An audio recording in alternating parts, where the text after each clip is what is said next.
Bonjour à tous. Aujourd'hui, l'infinie richesse de sa grâce.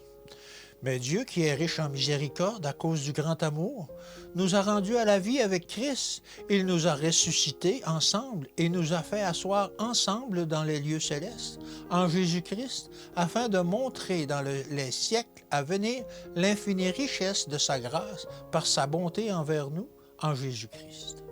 Éphésiens 2, versets 4 à 7. Nous n'aurions jamais compris la signification de ce mot « grâce » si nous n'avions pas péché. Dieu aime les anges irrépréhensibles qui le servent et qui obéissent à ses commandements, mais il ne leur accorde pas sa grâce. Ces êtres célestes ne connaissent rien de ce don. Ils n'en ont jamais eu besoin puisqu'ils n'ont jamais péché. La grâce est un attribut divin réservé aux créatures indignes. Nous ne l'avons pas recherchée, mais elle a été envoyée à notre recherche.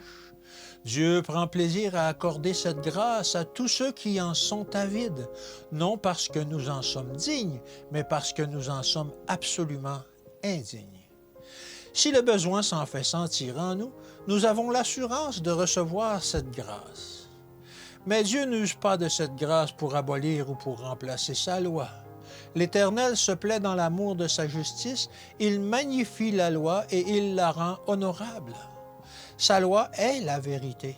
La grâce de Dieu et la loi de son royaume sont en parfaite harmonie. Elles vont de pair. Cette grâce nous donne la possibilité de nous approcher du Seigneur par la foi.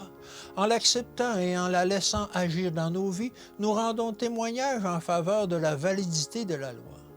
Nous exaltons cette loi et nous l'honorons en agissant selon ses règles de vie. Comment pouvons-nous témoigner en faveur de Dieu? En obéissant à sa loi, avec un cœur fervent et pur.